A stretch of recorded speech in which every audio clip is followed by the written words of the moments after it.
Hello friends, चलिए हम अपने नोड.जेएस के डिस्कशन को आगे बढ़ाते हैं और आज हम देखते हैं कि कैसे हम डेटाबेस से कनेक्ट कर सकते हैं। यहाँ पे जो मैं डेटाबेस यूज़ करने जा रहा हूँ वो relational database management system use करने जा रहा हूँ और जो मैं यूज़ कर रहा हूँ उसको वो माई एसक्यूएल है। ठीक है, यहाँ पे देखिए mysql.com पे गए, यही डेटाबेस मैनेजमेंट सिस्टम में यूज़ करने जा रहा हूँ। ये NoSQL डेटाबेस भी है और SQL डेटाबेस भी है। मैं यहाँ पे जो डिस्कस करूँगा वो Node.js की connectivity relational database management system से कैसे करें वो डिस्कस करूँगा। ठीक है, तो यहाँ देखिए मैंने अपने सिस्टम पे XAMPP इंस्टॉल किया हुआ है, XAMPP। ठीक है, Apache plus MariaDB plus PHP plus Perl. ठीक है, ये डिफरेंट प्लेटफॉर्म्स के लिए है, विंडोज़ के लिए भी है, लाइनक्स के लिए भी है और OS X के लिए भी है। तो आपका जो भी प्लेटफॉर्म है आप उसके लिए इंस्टॉल इसको कर सकते हैं। अदरवाइज़ आप सेपरेटली भी MySQL को इंस्टॉल कर सकते हैं। मैं PHP में डेवलपमेंट भी करता हूँ, इसलिए मैंने इसको इंस्टॉल किया हुआ है, तो पहले से इंस्टॉल्ड है। ठीक है, अगर मैं यहाँ पे आऊँ तो मैं इसको यहाँ पे देखिए, जो लोग PHP यूज़ कर रहे हैं वो फेमिलियर होंगे। यहाँ पे लोकल होस्ट पे जाके PHP माई एडमिन से मैं इसको एक्सेस कर सकता हूँ। ठीक है, यहाँ पे देखिए मैं अपने यूज़र नेम पासवर्ड से लॉगिन कर गया और यहाँ पे आ गया।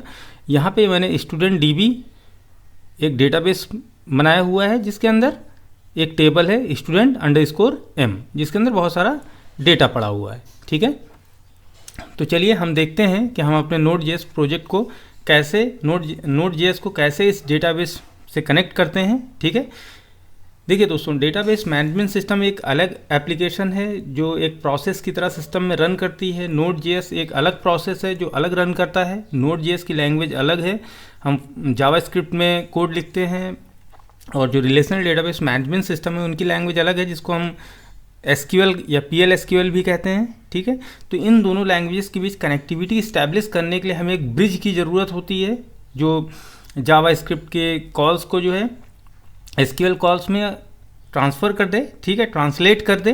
ठीक है, तो हम एक ब्रिज का यूज़ करेंगे। ठीक है, वो ब्रिज क्या होगा मैं पहले ही डिस्कस कर चुका हूँ कि वो ब्रिज पहले से किसी ने बनाया हुआ है, तो वो हमें NPM में मिल जाएगा। तो इस ब्रिज को हम MySQL कह रहे हैं। ठीक है, यहाँ पे हम देखिए, यहाँ npm.js.com पे आएँ तो यहाँ पे देखिए MySQL एक पैकेज है। ठीक है, तो सबसे पहले हमें अपने प्रोजेक्ट में इस पैकेज को इंपोर्ट करना होगा, इसको इंस्टॉल करना होगा। तो चलिए हम शुरू करते हैं। ठीक है, हम टर्मिनल पे आए, यहाँ पे हम एक नया प्रोजेक्ट बना लेते हैं। हमने कहा mkdir। ठीक है, NodeDB डेमो करके मैंने प्रोजेक्ट बना लिया। ठीक है, cd NodeDB डेमो। ठीक है, हम इसके अंदर आ गए। अब यहाँ पे हम इसको npm प्रोजेक्ट बना लेते हैं, नोड प्रोजेक्ट बना लेते हैं, इसको इनिशियलाइज कर लेते हैं। हमने कहा npm init। ठीक है, ठीक है, यहाँ पे हमारा क्रिएट हो गया। ठीक है, अगर हम देखें तो यहाँ पे हमारी package.json फाइल आ गई है। अब हम यहाँ पे इसको इंस्टॉल कर लेते हैं। मैंने कहा npm इंस्टॉल। ठीक है, MySQL।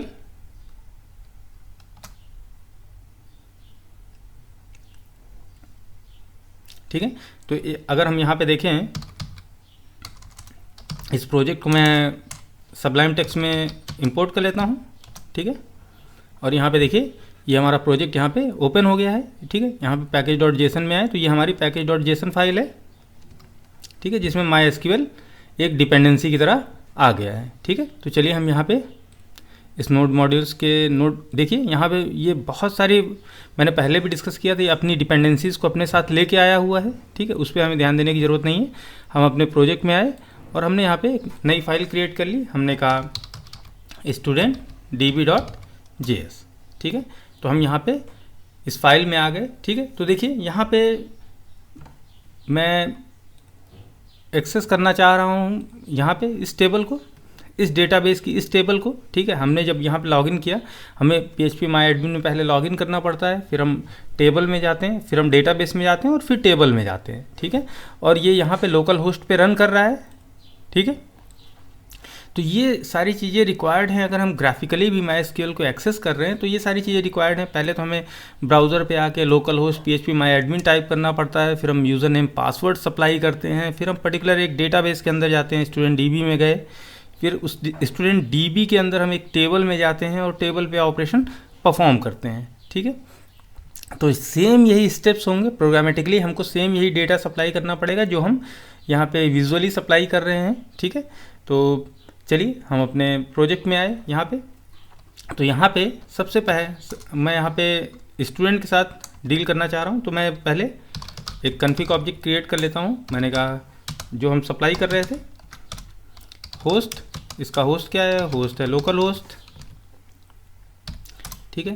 पोर्ट क्या है, जो डिफ़ॉल्ट पोर्ट रहता है MySQL का वो रहता है 3306, ठीक है। अगर हम स्किप भी कर देंगे तो बाय डिफ़ॉल्ट 3306 ही लेगा, ठीक है। यूज़र क्या है, मैंने जिस यूज़र से लॉगिन किया है वो है रूट। पासवर्ड क्या है, पासवर्ड है कोड कैंप, ठीक है। तो ये हमारा JS कॉन्फ़िग ऑब्जेक्ट हो गया, ठीक है। इन्हीं चीज़ों की हम यही चीज़ें हम विजुअली या ग्राफिकली सप्लाई कर रहे थे, ठीक है। तो चलिए हमने अपने प्रोजेक्ट में जो है MySQL को इंपोर्ट कर लिया, तो उसको हम ले लेते हैं। हमने कहा कॉन्स्ट DB और मैंने कहा रिक्वायर MySQL, ठीक है।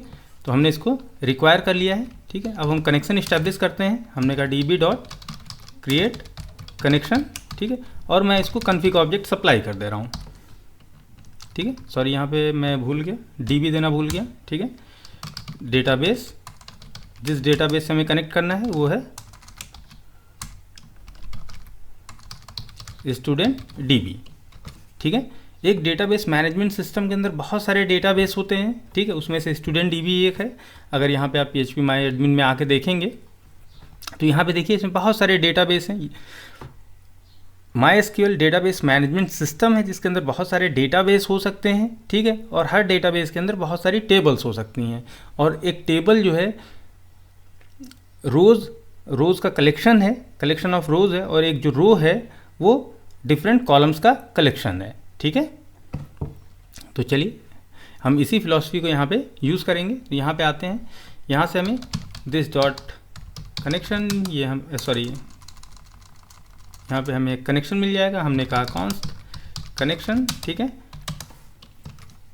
और चलिए हम इसको प्रिंट करा के देख लेते हैं, console.dir कनेक्शन, ठीक है। चलिए अब हम इसको रन करा के देख लेते हैं। हम यहाँ पे आए, हमने कहा नोड स्टूडेंट DB डॉट, ठीक है। तो यहाँ पे देखिए कोई एरर नहीं आई है और ये कनेक्ट हो गया है, ठीक है। ये हमारा कनेक्शन इस्टेब्लिश हो गया है। अब हमें क्वेरी एग्जीक्यूट करनी है, तो सिंपली चलिए हम एक जो है क्वेरी एग्जीक्यूट करते हैं। सबसे पहले हम सभी डेटा को रिट्रीव करने की कोशिश करते हैं, ठीक है। मैंने कहा कनेक्शन डॉट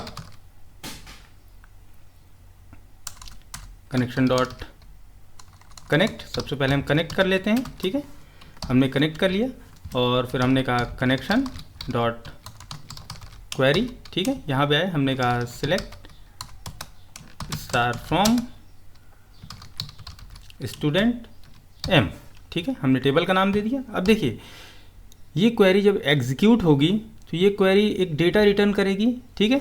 तो यहाँ पे Node.js में मैंने ही कहा Node.js का डिफ़ॉल्ट बिहेवियर है वो असिंक्रोनस है, मीन्स वो कॉलबैक को एक्सेप्ट करता है और उसी कॉलबैक को डेटा सप्लाई करता है। ये यहाँ पे ऐसे नहीं होगा कि यहाँ पे मुझे रोज़ मिल जाए।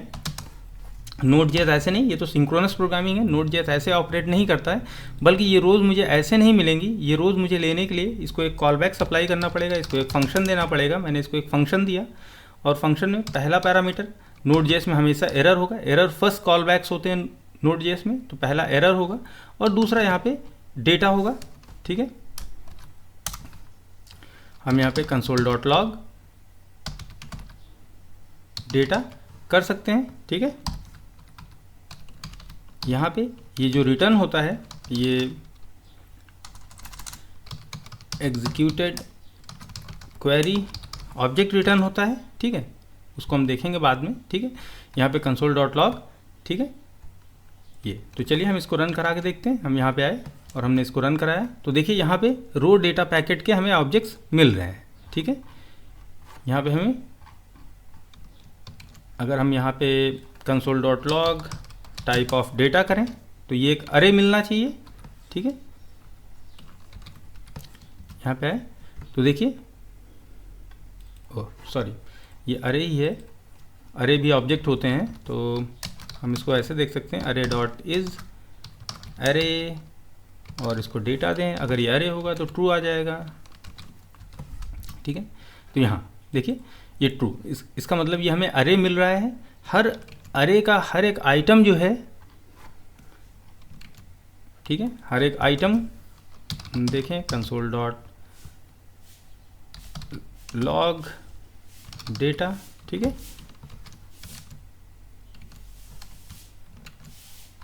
यहाँ पे है, ठीक है, ठीक है। तो यहाँ पे देखिए अरे का अरे है, ये अरे है, और अरे के अंदर जो ऑब्जेक्ट है, हर एक रिकॉर्ड जो है रो डेटा पैकेट की फॉर्म में रिप्रेजेंट हो रहा है, जो कि एक ऑब्जेक्ट है जिसके अंदर ये column value column value column value column value है, ठीक है। तो रो डेटा पैकेट आ रहे हैं, रो डेटा पैकेट एक ऑब्जेक्ट है, ठीक है, जिसके अंदर कॉलम के अगेंस्ट वैल्यू है, ठीक है। तो ठीक है, यहाँ पे दोस्तों एक बात ध्यान देने की, आप यहाँ पे देख रहे होंगे, यहाँ पे मेरा टर्मिनल कमांड नहीं आई है, मुझे कंट्रोल सी करना पड़ रहा है एग्जिट करने के लिए, क्योंकि कनेक्शन अभी ओपन कर रखा है, क्योंकि हमने कनेक्शन को क्लोज नहीं किया है डेटाबेस से, ठीक है। तो यहाँ पे ये याद रखने की बात है, हम कनेक्शन को क्लोज कर दें, कनेक्शन डॉट एंड, ठीक है, ताकि दूसरे कनेक्शन भी इस्टेब्लिश किए जा सकें डेटाबेस से, ठीक है।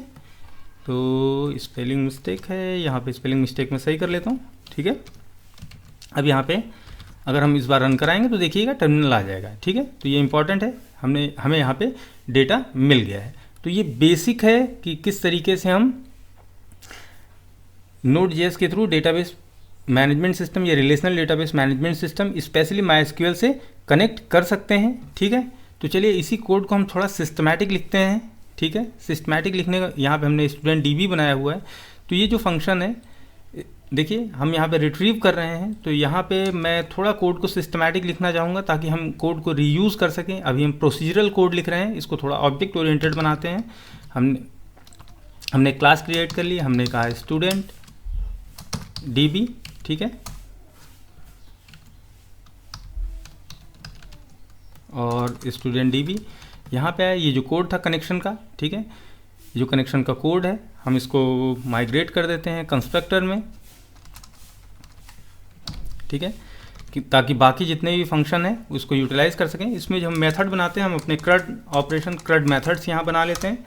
मैंने कहा क्रिएट, ठीक है, क्रिएट, इसको एक ऑब्जेक्ट दूंगा मैं स्टूडेंट, ठीक है, स्टूडेंट का ऑब्जेक्ट दूंगा, ठीक है। एक क्रिएट बना लिया मैंने, दूसरा मैं बना लेता हूँ रिट्रीव,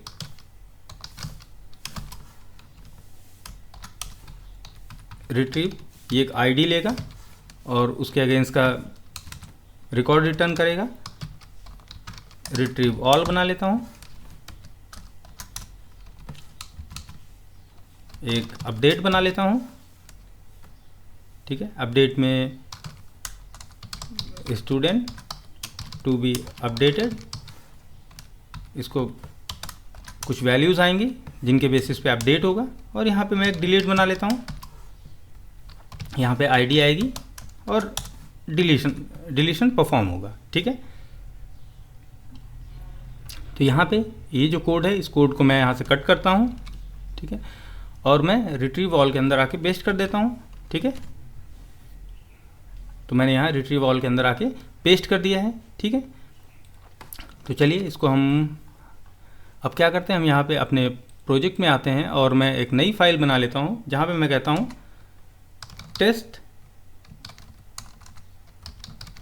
स्टूडेंट db.js, ठीक है। यहाँ से मैं उस कोड को टेस्ट करूँगा, ठीक है। तो अब देखिए हमने अपने कोड को एक मॉड्यूल में कन्वर्ट कर दिया है, मॉड्यूलराइज कर दिया है, ठीक है, जिससे इसकी मेंटेनेबिलिटी बढ़ जाएगी और रीयूजेबिलिटी भी बढ़ जाएगी। हम इसको दूसरी जगहों पर भी यूज़ कर पाएंगे, दूसरी फाइल में भी यूज़ कर पाएंगे। अभी हम इसी कोड को जब वेब एप्लीकेशन डेवलपमेंट करेंगे तो सेम इसी कोड को यूज़ करेंगे, ठीक है। अभी हम CLI बना रहे हैं, कमांड लाइन इंटरफेस बना रहे हैं, जहाँ से हम रिलेशनल डेटाबेस मैनेजमेंट सिस्टम को कनेक्ट कर रहे हैं, ठीक है। यहाँ पे आए, ठीक है, तो ठीक है, तो चलिए अब हम अपने टेस्ट DB में आते हैं। टेस्ट DB में आए, ठीक है। यहाँ पे मुझे इस फाइल को एक्सेस करने के लिए, मुझे यहाँ पे एक्सपोर्ट करना होगा। तो मैं यहाँ पे आता हूँ, मैंने कहा मॉड्यूल डॉट एक्सपोर्ट्स, और मैंने इस क्लास को एक्सपोर्ट कर दिया है। ठीक है, अब यहाँ मैं स्टूडेंट डीबी में आया, यहाँ पे मैं इसको कॉन्स्ट एक्सपोर्ट हुआ है, मैंने कहा student dB require student dB dot JS. ठीक है, इसको हमने यहाँ पे रिक्वायर कर लिया है। इसको हम देखते हैं, हम कंसोल डॉट लॉग करके देखते हैं कुछ आता है क्या, स्टूडेंट डीबी। ठीक है, यहाँ पे आते हैं, रन कराते हैं। हमने कहा node test student DB cannot find module student dot DB dot JSON, student dot नहीं है यहाँ पे। ठीक है, ठीक है, तो देखिए ये यहाँ पे आ रहा है। ठीक है, अब हम यहाँ पे आते हैं, इसका हम ऑब्जेक्ट क्रिएट कर लेते हैं। हमने कहा कॉन्स, ठीक है, स्टू डीबी, ठीक है, न्यू स्टूडेंट डीबी हमने क्रिएट किया और हमने कहा stu DB dot retrieve all, इस फंक्शन को हमने कॉल किया। ठीक है, तो अगर हम रिट्रीव ऑल को देखें, यहाँ पे रिट्रीव ऑल है। ठीक है, ये देखते हैं कॉल होगा, कंसोल पे प्रिंट करना चाहिए। ठीक है, हम ठीक है टर्मिनल पे आए और हमने इसको कॉल किया। ओके, ठीक है, यहाँ पे आए हम रिट्रीव ऑल, यहाँ पे हमने ये किया हुआ है, यहाँ पे नहीं, यहाँ पे दिस डॉट कनेक्शन, ताकि बाकी सभी इसको एक्सेस कर पाएँ। इसकी यहाँ पे ज़रूरत ही नहीं है। यहाँ पे आ गए और हमने कहा this dot connection dot connect, this dot connection dot this dot connection. ठीक है, हमने इसको क्लास लेवल प्रॉपर्टी बना ली ताकि सारे फंक्शन इसको एक्सेस कर पाएँ। हमने इसको रन कराया और देखिए डेटा प्रिंट हो रहा है। ठीक है, लेकिन अगर हम ध्यान से देखें तो हम यहाँ से रन करा रहे हैं, डेटा प्रिंट हो रहा है, लेकिन हमें इस फाइल के अंदर डेटा का एक्सेस नहीं मिल रहा है। तो इस फाइल के अंदर डेटा का एक्सेस कैसे आएगा, क्योंकि रिट्रीव ऑल कुछ रिटर्न नहीं कर सकता है। क्यों नहीं रिटर्न कर सकता है, क्योंकि ये कॉल बैक के अंदर है। ये कोड जो ये क्वेरी है, ये क्वेरी असिंक्रोनसली एग्जीक्यूट होगी। ठीक है, और अगर हम फंक्शन में नीचे आके रिटर्न करते हैं तो वो इमीडिएटली रिटर्न हो जाएगा।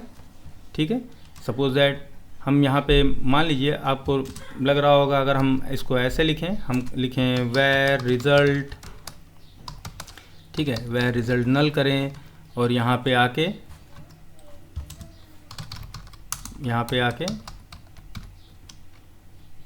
रिज़ल्ट में डेटा डाल दें और यहाँ पे आके रिटर्न रिज़ल्ट करें, तो ये काम नहीं करेगा, क्योंकि ये स्टेटमेंट असिंक्रोनस एग्जीक्यूट होगा। ये बाद में कभी एग्जीक्यूट होगा और ये स्टेटमेंट पहले ही एग्जीक्यूट हो जाएगा। इसलिए रिजल्ट की वैल्यू अनडिफाइंड या नल आएगी। यहाँ पे हमने नल लिया हुआ तो नल आएगी। ठीक है, इसको हम रन करा के देख भी सकते हैं। हम यहाँ पे आए, हमने यहाँ पे कहा कॉन्स रिजल्ट, ठीक है, रिजल्ट, ठीक है।